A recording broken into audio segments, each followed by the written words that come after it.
Hari ini saya akan bicara tentang decision making, pertimbangan dalam mengambil keputusan, seni mengambil keputusan. Bagaimana kita bisa memastikan keputusan yang kita ambil, pertimbangan dalam hati kita tidak gegabah? Ada 5 hal yang kita perlu pertimbangkan dalam pengambilan keputusan. Yang pertama, apakah keputusan kita adil? Yang kedua, apakah berdasarkan kebenaran, sesuai hukum, aturan, apakah keputusan kita itu benar? Yang ketiga, apakah keputusan kita itu menambah nilai, bermanfaat bagi hidup kita? Yang keempat, apakah keputusan kita itu bermanfaat bagi hidup orang banyak? Yang kelima, kita harus memperhitungkan segala konsekuensi, akibat, resiko dari keputusan yang mungkin terjadi. Mari kita bahas satu-satu. Saya ingin ingatkan sebelum mengambil keputusan, perhitungkan dampak positif dan negatif dari keputusan yang akan kita buat. Seringkali orang gegabah mengambil keputusan yang salah tanpa memperhitungkan plus minus dari akibat konsekuensi yang mereka akan tanggung dari keputusan mereka, dari tindakan mereka. Efesus 5 ayat 9 bilang gini, karena terang hanya berbuahkan kebaikan dan keadilan dan kebenaran. Pastikan kita tahu keputusan yang dari Tuhan adalah yang berbuahkan kebaikan, keadilan, dan kebenaran, kata firman Tuhan. Dan Yakobus 3 ayat 17 berkata gini, tetapi hikmat yang dari atas adalah pertama-tama murni, selanjutnya pendamai, peramah, penurut, penuh belas kasihan, buah-buah yang baik, tidak memihak, dan tidak munafik. Dari kedua ayat ini kita bisa lihat value, nilai dari kerajaan sorga, yaitu harus murni, pendamai, peramah, penurut, penuh belas kasihan, dan buah-buah yang baik, tidak memihak, dan tidak munafik. Kita akan bahas yang pertama. Ketika kita bikin keputusan, pastikan keputusan kita itu adil. Bukan karena kasihan, apalagi sungkan. Imamat 19 ayat 15 berkata begini, janganlah kamu berbuat curang dalam peradilan. Janganlah engkau membela orang kecil dengan tidak sewajarnya. Dan janganlah engkau terpengaruh oleh orang-orang besar, tetapi engkau harus mengadili orang sesamamu dengan kebenaran. Nah, seringkali ketika ada kasus-kasus di pengadilan, kita mendengar bahwa keputusan yang diambil tidaklah adil karena ada pengaruh, uang, dan lain sebagainya. Nah, ayat firman Tuhan ini mengajar kita bahwa di dalam pengadilan harusnya kita jangan membela orang kecil dengan tidak sewajarnya. Artinya gini, kita bela orang kecil karena kasihan. Seharusnya adil adalah begini, kalau memang dia salah, dia salah. Keputusan kita tidak boleh dipengaruhi oleh rasa kasihan belaka. Dan juga jangan sampai kita terpengaruh oleh orang-orang besar, jangan sampai karena uang. Kita takut sama orang. Kita harus berlaku adil, tidak boleh berat sebelah, membedakan miskin dan kaya. Keluaran 23 ayat 3 berkata gini, juga janganlah memihak kepada orang miskin dalam perkaranya. Kenapa dikatakan sekali lagi tentang ini? Ketika kita membela orang miskin, kita akan menyerang orang kaya, padahal belum tentu orang miskin itu benar. Tapi kita membela orang miskin karena kasihan dengan keadaan mereka. Karena kasihan, orang seringkali berperilaku tidak adil. Keluaran 23 ayat 6, janganlah engkau memperkosa hak orang miskin di antaramu dalam perkaranya. Seringkali juga orang miskin ditindas. Nah, kita mau belajar tentang berlaku adil. Adil berarti no favoritism, kita enggak membela siapapun. Berlaku adil menjaga kita untuk tidak mengorbankan hak orang lain atas dasar penilaian atau perasaan kita pribadi. Apapun perasaan kita, kita harus berusaha berlaku adil kepada semua orang. Tidak semua orang miskin itu baik, tidak semua orang kaya itu jahat. Jangan sampai kita membela orang miskin karena kasihan, dan juga jangan sampai kita memihak orang kaya karena mereka kaya. Saya punya 3 orang anak.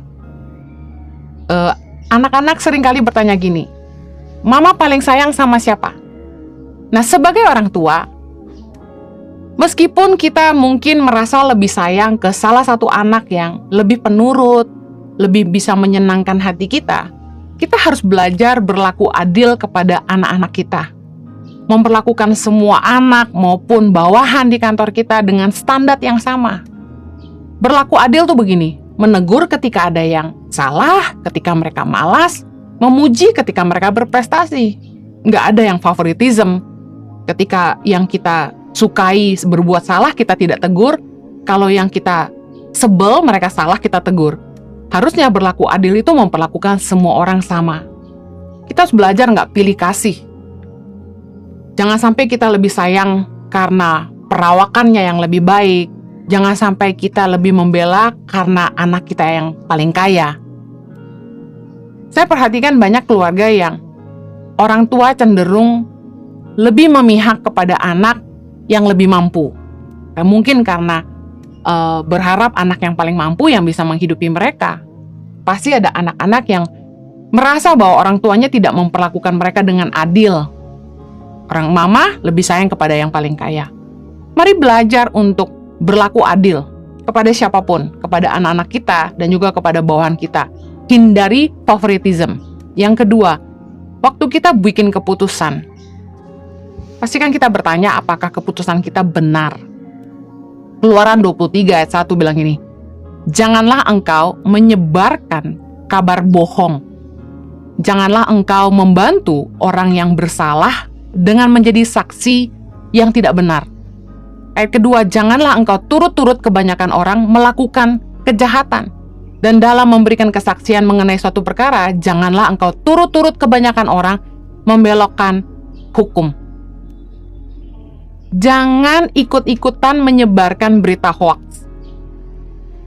Kalau Anda punya followers di sosial media, di Instagram, TikTok, Facebook, apalah namanya di Twitter, Anda harus tahu bahwa Anda punya tanggung jawab. Jangan sembarangan berkoar-koar di sosial media tanpa tanggung jawab. Anda harus tahu bahwa apa saja yang Anda ucapkan itu bakal berdampak. Entah menambah nilai atau mengurangi nilai dalam hidup orang yang melihatnya. Jangan memanipulasi, tapi pastikan Anda menginspirasi. Jangan menyebarkan berita bohong.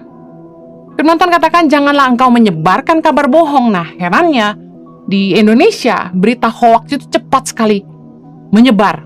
Kalau saya dapat forwardan berita isu apapun di WhatsApp group atau di WhatsApp saya, ada beberapa orang yang suka rajin broadcast seperti itu, saya nggak teruskan kemana-mana. Kenapa? Sesuatu yang saya tidak yakin benar, saya tidak akan sebarkan. Berita apapun, pastikan kita tahu sendiri, kita lihat sendiri, kita dengar sendiri. Apapun yang orang lain sampaikan kepada kita, belum tentu benar. Jangan ikut-ikutkan menyebarkan kabar bohong. Jangan ikut arus kebanyakan orang kalau itu melawan kebenaran. Dikatakan firman Tuhan, janganlah engkau turut-turut kebanyakan orang melakukan kejahatan. Janganlah engkau turut-turut kebanyakan orang membelokkan hukum. Kebanyakan kita itu go with the flow. Kita ikut kata kebanyakan orang. Kita ngikut sama yang apa kata orang banyak. Padahal dalam hidup ini kita mesti pegang prinsip kebenaran. Jangan ikut-ikutan orang. Kalau kita yakin itu nggak benar, jangan karena sungkan sama teman, jangan karena takut nggak punya teman, kita ikut-ikutan. Berani melawan arus kalau emang itu benar. Belajar berkata benar merupakan pelajaran dari kecil yang harus ditanamkan. Matius 5 ayat 37 bilang gini, jika iya, hendaklah kamu katakan iya. Jika tidak, hendaklah kamu katakan tidak. Apa yang lebih daripada itu berasal dari si jahat. Banyak orang yang gak suka ketika kita berterus terang apa adanya. Banyak orang yang tidak suka ketika kita bicara apa adanya. Tapi sebenarnya, kebenaran itu adalah mengatakan sesuatu sama persis. Tanpa dibumbui, tanpa dikurangi. Kalau ya bilang ya, tidak bilang tidak. Kebanyakan orang akan bilang gini, jangan terlalu terus terang begitulah, jangan terlalu ceplas-ceplos. Tapi saya mau bilang, kebenaran yang diajarkan memang kita harus berani berkata tidak. Kalau itu tidak, iya memang iya, nggak usah ditambahin, nggak usah dikurangin. Kalau saya dengar berita apapun dari teman saya, lalu saya akan sampaikan sama persis. Kalau saya tidak yakin, saya akan tambahi perkataan ini. Saya kurang pasti, tapi kira-kira begini. Ada orang-orang yang begitu pinter bikin cerita, padahal dia nggak tahu kepastiannya. Bisa menceritakan kembali itu dengan versi dia, seolah-olah itu dia ada di situ dan dia tahu yang sebenarnya. Dusta lahir dari iri hati dan mementingkan diri sendiri. Seringkali ketika orang mulai iri hati, orang tuh bisa ceritain orang lain, dibumbu-bumbui, sekedar ngompor-ngomporin kanan kiri supaya ikutan gak suka sama orang yang dia iri gitu. Cari kawan untuk menyerang. Mementingkan diri sendiri itu gini. Seringkali dalam pembelaan diri, siapa sih yang suka disalahin? Kalau ada masalah pasti bela diri. Untuk membela diri, supaya dirinya kelihatan benar, seringkali orang mengemas cerita yang berbeda. Makanya lahirlah dusta. Kita harusnya belajar jujur. Katakan yang sebenarnya. Kalau salah ya salah. Kalau harus ditegur ya ditegur. Orang yang jujur mau ditegur. Kita harusnya belajar rendah hati. Kalau memang kita salah, kita mau belajar. Yakobus 3:14 bilang gini, jika kamu menaruh perasaan iri hati dan kamu mementingkan diri sendiri, janganlah kamu memegahkan diri dan janganlah berdusta melawan kebenaran. Kadang-kadang saya amazed melihat bagaimana orang bisa mengarang cerita dengan begitu sempurna, sehingga kedengaran benar, padahal tidak begitu. Kita harus belajar dalam hidup ini berani berkata benar. Kalaupun kita salah, kita harus berani mengakuinya. Dalam mengambil keputusan, pastikan kita tahu kebenarannya. Pastikan keputusan kita itu benar. Gak sekedar menyenangkan semua orang. Yang ketiga, seni mengambil keputusan yang ketiga, pertimbangan kita harusnya gini. Apakah keputusan yang kita ambil itu menambah nilai? Kalau sesuatu kita lakukan, apakah itu bermanfaat bagi hidup kita? 1 Korintus 10:23 bilang gini, segala sesuatu diperbolehkan. Benar, tetapi bukan segala sesuatu berguna. Segala sesuatu diperbolehkan. Benar, tetapi bukan segala sesuatu membangun. Firman Tuhan ini ngajar dengan begitu jelas, nggak perlu dijelaskan lagi. Sangat jelas bahwa memang benar segala sesuatu itu diperbolehkan. Tapi berguna nggak? Segala sesuatu itu diperbolehkan, tapi membangun nggak? Ketika kita mau bikin keputusan apapun dalam hidup ini, kita mesti tanya apakah ini penting, apakah ini berguna, apakah ini membangun. Kalau nggak membangun nggak usah, kalau nggak berguna buat apa? Filipi 4:8. Jadi akhirnya saudara-saudara, semua yang benar, semua yang mulia, semua yang adil, semua yang suci, semua yang manis, semua yang sedap didengar, semua yang disebut kebajikan dan patut dipuji, pikirkanlah semuanya itu.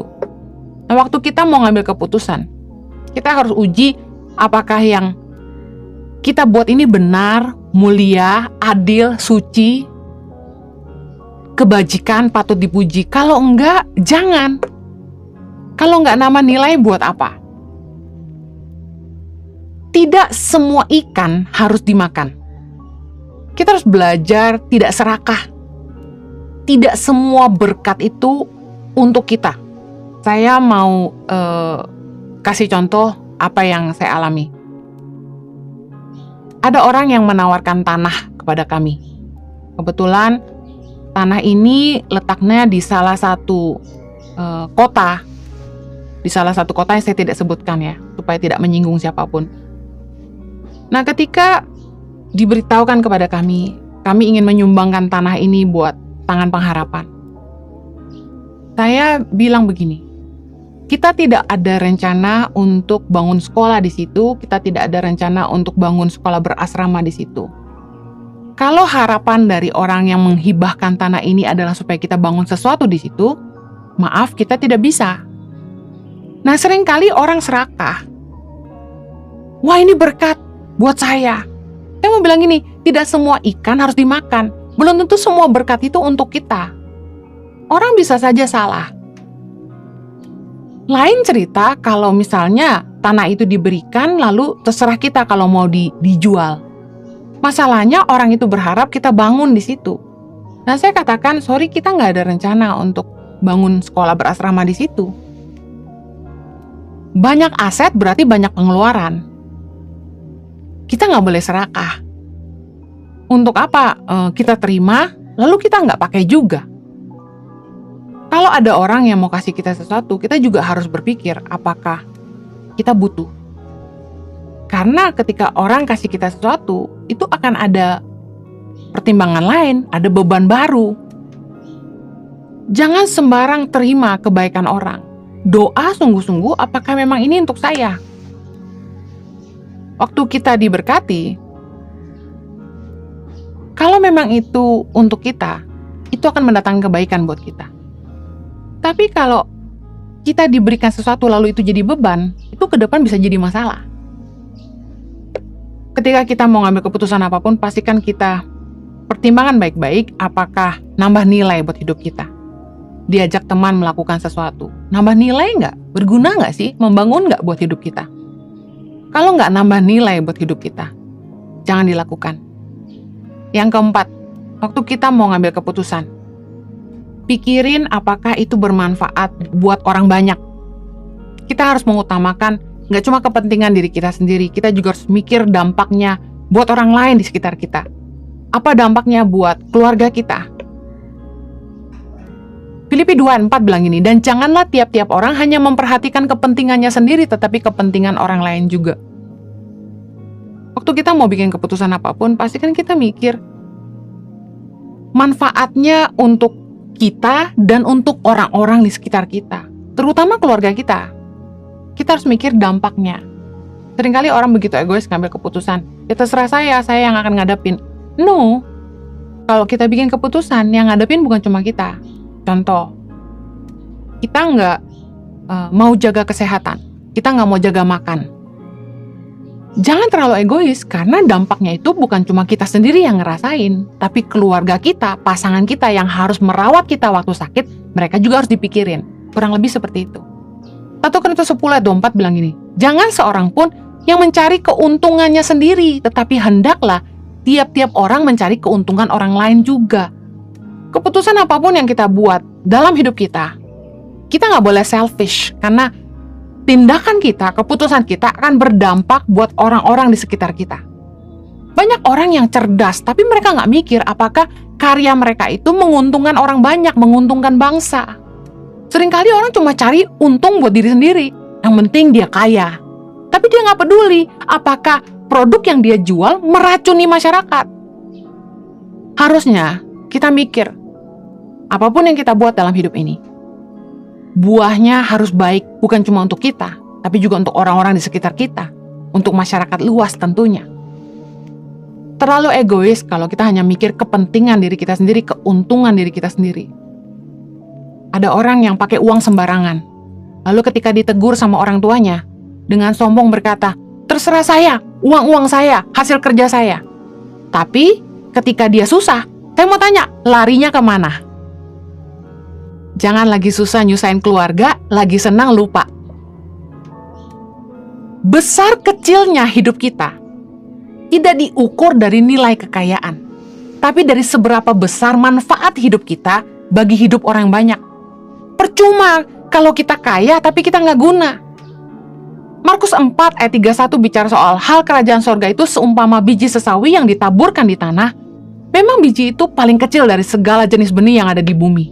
Tetapi apabila ia ditaburkan, ia tumbuh dan menjadi lebih besar daripada segala sayuran yang lain dan mengeluarkan cabang-cabang yang besar sehingga burung-burung di udara dapat bersarang dalam naungannya. Bicara soal gini, hal yang dari kerajaan sorga itu dimulai dari kecil, tapi akan tumbuh dan berkembang menjadi berkat bagi hidup banyak orang. Kalau kita hanya fokus hidup buat diri kita sendiri, berarti kita nggak menghidupi prinsip kerajaan Allah. Justru hidup kita, sukses tidaknya hidup kita tuh nggak diukur dari kekayaan kita, tapi seberapa banyak manfaat yang kita bisa berikan untuk hidup orang banyak. Yang terakhir, seni mengambil keputusan harus selalu memperhitungkan konsekuensi, segala resiko yang mungkin akan timbul. Dan kita harus bertanya, siapkah kita menanggungnya? Karena setiap keputusan dan tindakan yang kita buat akan selalu diikuti oleh konsekuensi. Banyak orang tuh yang hanya mikirin keuntungan, tapi mereka nggak mau nanggung kerugian. Galatia 6 ayat yang kelima, sebab tiap-tiap orang akan memikul tanggungannya sendiri. Ayat ketujuh, jangan sesat, Allah tidak membiarkan dirinya dipermainkan, karena apa yang ditabur orang, itu juga yang akan dituainya. Dalam hidup ini, kita nabur benih. Satu hari nanti, benih yang kita tabur akan tumbuh, dan kita sendiri yang akan menuainya. Tiap-tiap kita harus memikul tanggungan kita sendiri. Jadi pastikan waktu kita bikin keputusan, kita siap nanggung akibatnya. Banyak orang gegabah dalam pacaran, nggak jaga kekudusan. Lalu ketika hamil, pacarnya nggak tanggung jawab. Waktu pacaran ditegur, dinasehati, nggak mau dengar. Tapi ketika hamil, ditinggal lari sama pasangannya, akhirnya butuh orang-orang di sekitarnya juga untuk nolong dia. Makanya kita harus siap menanggung akibat dari keputusan yang kita buat. Jangan cuma mikir happy-happynya aja. Dalam hidup ini, selalu ada harga bayar, baik untuk keputusan yang salah maupun benar. 1 Petrus 2 ayat 19. Sebab adalah kasih karunia jika seorang karena sadar akan kehendak Allah menanggung penderitaan yang tidak harus ia tanggung.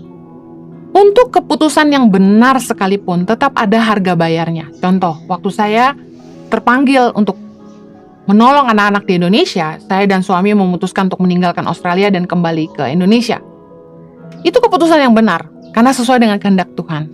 Tapi ada harga bayarnya. Kami harus melewati banyak masalah, kami harus melewati konflik dengan keluarga, tantangan keuangan, tantangan dengan pekerjaan, dan lain sebagainya. Ada selalu harga bayar yang kita harus hadapi, meskipun keputusan kita benar. Nah, banyak orang nggak punya fighter mentality. Kita harus sadar bahwa setiap keputusan yang kita ambil, baik maupun salah, akan ada selalu harga bayar.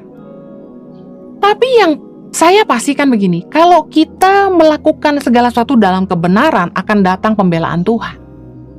Pertolongan Tuhan dan penyediaan Tuhan pasti akan selalu menyertai kalau kita melakukan kebenaran.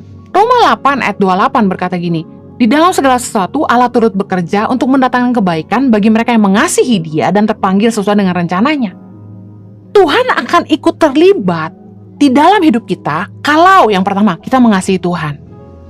Yang kedua, kalau kita betul-betul hidup di dalam rencana Tuhan, terpanggil sesuai rencananya, Tuhan pasti terlibat. Tapi kita seringkali minta pembelaan sementara kita tidak melakukan kebenaran. Amsal 13 ayat 13 bilang gini, siapa meremehkan firman, ia akan menanggung akibatnya. Tetapi siapa taat kepada perintah akan menerima balasan. Seringkali anak Tuhan bikin salah. Mereka takut menghadapi konsekuensinya. Dan ketika harus menghadapi konsekuensinya, mereka minta pembelaan Tuhan. Dan saya mau katakan gini, Tuhan gak akan bela kita kalau kita gak hidup dalam kebenaran. Kita sendiri yang berbuat, kita harus tanggung jawab. Satu kali kami ngurus izin untuk bangunan sekolah. Salah satu staf saya yang membantu mengurus izin berkata kepada saya, apa perlu saya lakukan ini dan itu dengan cara-cara manusia? Lalu saya mulai berkata, jangan lakukan, ikuti saja aturan. Karena jangan sampai kita tidak melakukannya dalam kebenaran dan Tuhan tidak akan memberikan pembelaan. Hati-hati dengan keputusan yang kita buat dalam hidup ini. Baik maupun salah akan ada konsekuensinya, tapi saya mau pastikan gini, kalau keputusan kita benar, akan datang pembelaan Tuhan. Tapi kalau kita bikin keputusan yang salah, kita yang nanggung akibatnya. Saya akhiri seni membuat keputusan. Yang pertama, pastikan keputusan kita itu adil. Bukan hanya sekedar kasihan ataupun sungkan. Yang kedua, kita harus bikin keputusan itu yang benar. Sesuai hukum, aturan, kebenaran. Jangan sampai kita mengada-ngada dan berdusta. Yang ketiga, keputusan yang kita ambil itu pastikan menambah nilai dalam hidup kita. Yang keempat, keputusan yang kita buat itu bermanfaat untuk hidup orang banyak, khususnya keluarga dan orang-orang di sekitar kita. Yang kelima, kita harus mengerti bahwa ada konsekuensi yang mengikuti setiap keputusan kita. Siapkah kita menanggung resikonya? Saya berdoa agar Roh Kudus senantiasa membimbing kita dalam mengambil keputusan, biar roh takut akan Tuhan senantiasa menjaga hati kita. Pertimbangan hati kita selalu dijaga Tuhan di dalam kebenaran. Mari kita berdoa. Bapa di sorga, tolong kami sebagai orang percaya supaya tiap kali kami bikin keputusan, kami nggak sembarang bikin keputusan. Kami lakukan semuanya dengan penuh tanggung jawab. Tolong kami supaya pertimbangan hati kami dijaga Tuhan. Kami boleh punya roh takut akan Tuhan, dan kiranya kebenaran firman selalu menjaga kami. Supaya kami boleh menghidupi sungguh-sungguh apa yang Tuhan mau buat kami. Tolong beri hikmat buat anak-anak-Mu Tuhan. Keputusan apapun yang mereka harus buat dalam hidup mereka, Tuhan kiranya sertai. Demi nama Yesus kami berdoa. Amen.